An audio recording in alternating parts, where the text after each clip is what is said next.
ஊழியக்காரன் மேல கையை வச்சுட்ட, ஊழியக்காரனுக்கு விரோதமாக எழும்பிட்ட, உனக்கு 2 நடைபெறும். ஒன்று, நீ அன்னைக்கு பவுல் அப்படிதான் சபையை துன்பப்படுத்தினவன் போயிட்டு இருக்கிறான். அவனுடைய அந்த சபையை துன்பப்படுத்துறதுக்கு போகும்போது இயேசு அவனுக்கு முன்பாக நின்று, ஐயா பவுலே, என் சபையை போக விடுன்னு சொல்லவில்லை தம்பி, நீ துன்பப்படுத்துகிற இயேசு நானே, நீ அடித்தியே அந்த ஊழியக்காரன், நீ ஊழியக்காரன் அடிச்சேன்னு அவனுக்கு ஒரு வசனம் எழுதியிருக்கிறது. இந்த ஊழியக்காரனுக்கு நீ எதை செய்தியோ அதை எனக்கே செய்தாய். நீ அடித்தது ஊழியக்காரனை அல்ல, இயேசு கிறிஸ்துவை. நீ துப்பினது ஊழியக்காரனை இல்ல, இயேசு கிறிஸ்துவை. மலைமலையாய் தெய்வம் தெய்வம் ஓடுறியே, ஊருக்கு உன்னை தெய்வம் தேடி வந்தா கொண்டு தூக்கி தூர போடுறிய. மண்டையில மசாலா இருக்கால உங்களுக்குலாம்.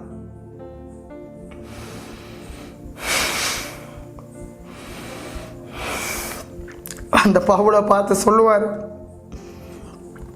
தம்பி, முள்ளில் உதைக்கிறது உனக்கு கடினமாம். யாருக்கு முள்ள உதைச்சா யாருக்கு ரத்தம் வரும்? யாருக்கு வலிக்கும்? உனக்கு தான்ப்பா வலிக்கும். ஒரே செகண்ட்ல சரண்டர். அந்த குமாரனுக்கு சரண்டர் ஆயிட்டாரு. அவருக்கு கீழே உட்கார்ந்து அவர் சொல்றாரு, நான் என்ன செய்ய சித்தமா இருக்கிறீர், நீ மட்டும் இப்படி மனம் திரும்பலன்னு வையன். தம்பி, உன்னை பயங்காட்டல, இது உண்மை, வசனத்துல எழுதினதை பேசிட்டு இருக்கிற. நீ மனம் திரும்பலன்னு வையன். ஒரு தெய்வம் உண்டு தம்பி, ஒரு தெய்வம் உண்டு. சிங்காசனத்துல தரிய கிங்காஸ் அங்க இருக்கிறார். உனக்கு மேல அதிகாரத்திற்கு மேல ஒரு கிங் இருக்கிறார்.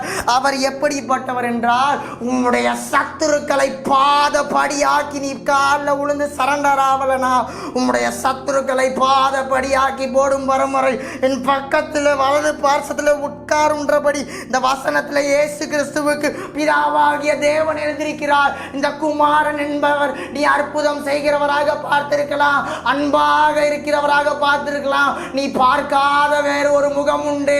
அவர் கோபத்திலே பட்சிக்கிற அக்கினி.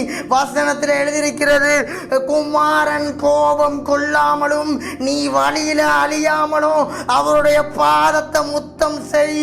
நீ செய்யலனா சத்து பாதப்படியாக்கி போடுவார். நீ கோடாரியானது வேரின் அருகே வைக்கப்பட்டிருக்கிறது. நல்ல கனி கொடாத மரங்கள் எல்லாம் வெட்டுண்டு அக்கினியிலே போடப்படும்.